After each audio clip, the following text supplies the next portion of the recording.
Bismillah. Assalamualaikum warahmatullahi wabarakatuh. Innal hamdalillah wassalatu wassalam ala Rasulillah, amma ba'd. Ikhwanu fiddin rahimakumullah.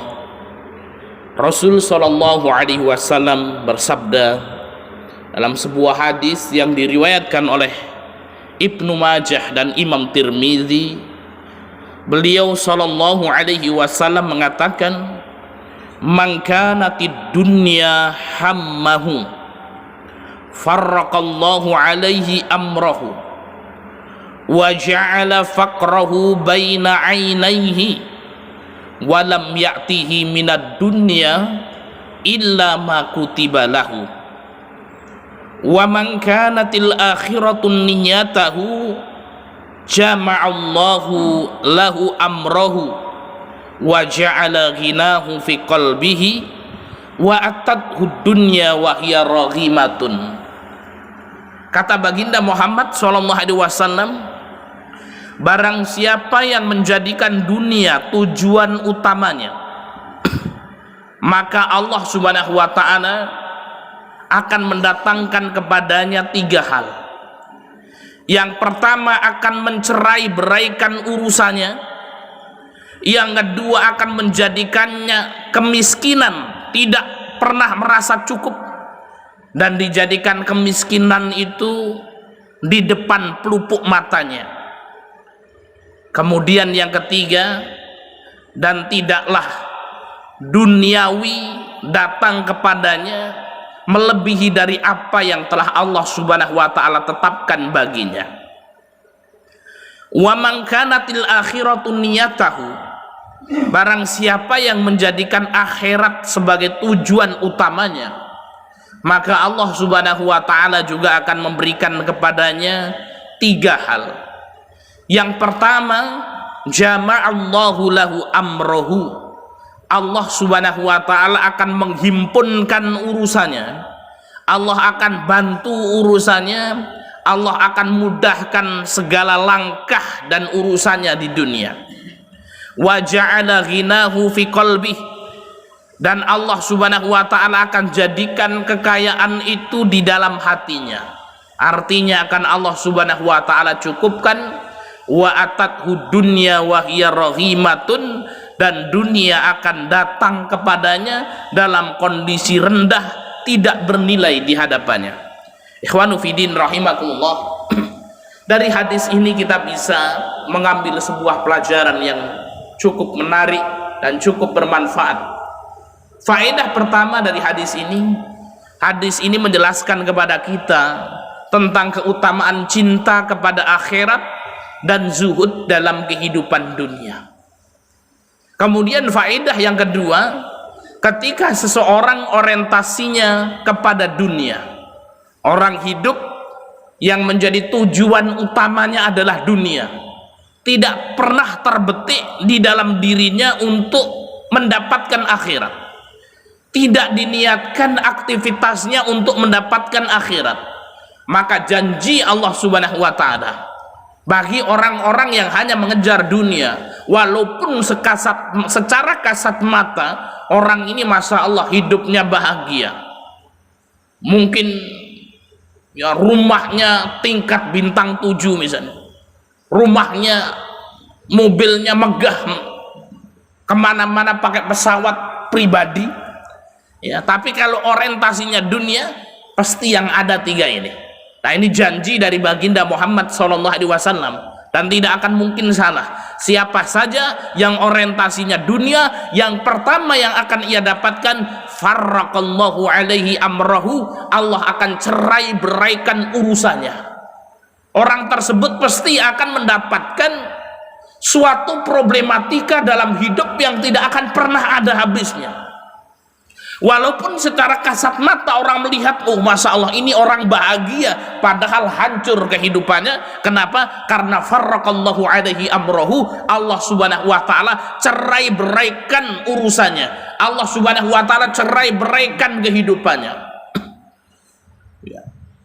Anaknya sulit diatur, suami istri bertengkar, ditipu orang, sehingga kemudian menghabiskan energi untuk berpikir yang tidak ada habisnya, tidak mendapatkan ketenangan di dalam hidupnya. Farraqallahu alaihi amru, ada saja masalahnya yang kemudian tidak kunjung habis.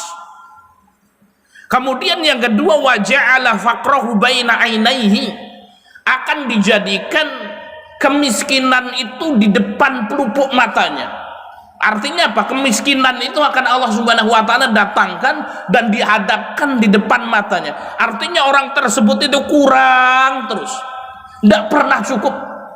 Walaupun hartanya sudah banyak melimpah ruah, akan tetapi tidak ada kepuasan di dalam dirinya, sehingga kemudian orang tersebut merasa miskin, tidak pernah bersyukur atas nikmat yang Allah Subhanahu wa Ta'ala berikan kepadanya, sehingga kehidupannya itu sudah yang dikejar dunia, nubruk garuk nunjang palang, kan gitu ya. Kemudian yang ketiga, dia sudah menghabiskan energinya untuk mencari dunia, kemudian tidak ada ketenangan di dalam hatinya. Yang ketiga, walam ya'tihi minad dunya illa ma kutibalahu, dia tidak mendapatkan dari kehidupan dunia ini kecuali yang sudah ditulis dan ditetapkan oleh Allah Subhanahu wa Ta'ala di dalam Lauhil Mahfuz. Maka Pak Disman ini kekayaannya berapa, hidupnya senangnya seperti apa, itu sudah ditulis di dalam Lauhil Mahfuz, saudara-saudara. Mas Regi ini nanti kehidupannya mau seperti apa, rizkinya mau seperti apa, itu sudah ditulis di Lauhil Mahfuz. Jadi kalau hari ini kita mendapatkan ilmu yang banyak, mendapatkan harta yang banyak, mendapatkan jabatan yang tinggi, jangan sombong, itu sudah ditetapkan oleh Allah Subhanahu wa Ta'ala. Kemudian Allah gerakkan kita, berikan kemampuan kita, otak yang cerdas, agar kemudian kita mampu menghimpun ilmu yang banyak. Coba kalau kemudian dibodohkan otak kita itu, ya, masuknya ke SLB itu, sekolah luar biasa misalnya. Nah, iso ngapal Quran, iso ngapal hadis toh.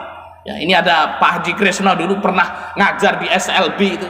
Ya, murid-muridnya suruh menghafal ketuhanan yang Maha Esa, ya diwacane kehutanan yang Maha Esa, ya, ketuhanan kehutanan, kan gitu. Allah berikan kepada kita otak EQ yang bagus sehingga kita mampu mencerna ilmu-ilmu yang ada. Itu dari mana? Dari Allah Subhanahu wa Ta'ala. Begitu juga kita diberikan kemampuan untuk berbisnis, mengumpulkan harta, Allah lebihkan. Itu karena siapa? Allah yang memberikan kepada kita. Allah berikan jabatan, itu Allah yang menggerakkan, ya. Maka kemudian ya, seorang mukmin meyakini bahwasanya dunia yang datang kepada kita itu sudah atas takdir Allah Subhanahu wa Ta'ala. Kita hanya berikhtiar saja.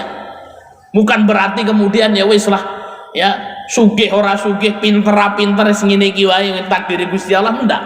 Kita tetap diperintahkan untuk berikhtiar, namun segalanya sudah dicatat oleh Allah Subhanahu wa Ta'ala. Kemudian ikhwanu fidin rahimakumullah, Ibnu Qayyim al-Jauziyah pernah berkata, ini perkataan yang sangat bagus. Beliau mengatakan, orang yang mencintai dunia secara berlebihan tidak akan lepas dari 3 macam penderitaan, kata Imam Ibnu Qayyim. Saya ulangi lagi, Imam Ibnu Qayyim mengatakan, orang yang cinta terhadap dunia dengan berlebihan, wis pokoknya dunya terus itu, tidak akan lepas dari 3 macam penderitaan. Yang pertama, kekalutan pikiran yang selalu menyertainya, galau terus, Pak. Ya, ini orang kalau kemudian cinta dunia berlebihan, galau terus. Wis pokoknya kungsrung terus ini. Ya, nggak pernah kemudian kita melihat ketenangan di wajahnya, kan gitu. Nah, kalau dewe ini kan ya alhamdulillah ya Mbah Ali, kan gitu ya. Dunia ini orang okeh-okeh, kan gitu ya. Sholat subuh diwai kopi ya guyang-guyu, senyum-senyum, mangan budin godok, kan gitu ya Mbah Suroto. Lah itu. Maka kemudian ya orang yang kemudian cintanya dunia berlebihan, kata Ibnu Qayyim, kekalutan pikiran yang selalu menyertainya, galau terus, Pak. Yang kedua, kepayahan yang tiada henti. Nah ini kata Ibnu Qayyim al-Jauziyah, ya, pokoknya dia akan berusaha semaksimal mungkin itu sampai waktunya habis itu, ya, kepayahan yang tiada henti, hidupnya susah terus. Dan penyesalan yang tiada berakhir yang ketiga, ketika dia meninggal dunia ternyata dunia tidak ada yang di bawah. Masya Allah. Ya, luar biasa, ini perlu kita ingat-ingat, ini perkataan Ibnu Qayyim. Jadi orang kalau berlebihan cinta terhadap dunia, satu yang ia dapatkan kekalutan pikiran yang selalu menyertainya, kepayahan yang tiada henti, dan penyesalan yang tiada akhir. Ya, maka mari ikhwan fillah rahimakumullah, masih ada terusan hadisnya, tapi kita potong-potong sedikit saja ya, supaya kemudian kita mudah memahami. Ya, demikian yang bisa kita sampaikan, mudah-mudahan bermanfaat. Wal akhir, wassalamualaikum warahmatullahi wabarakatuh. Waalaikumsalam.